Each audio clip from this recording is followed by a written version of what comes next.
لذلك حتى لو كان أحد منكم لا يصلي،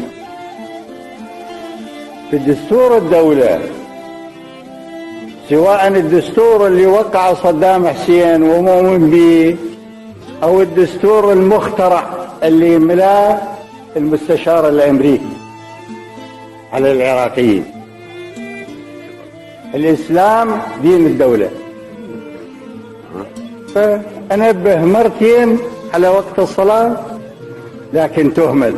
لا لم تهمل، لكن الشاهد كيف ما تهمل؟ لا يمكن مقاطعة. كيف يؤجل رب العالمين، يؤجل حق رب العالمين ويسمع لإفادة وصفت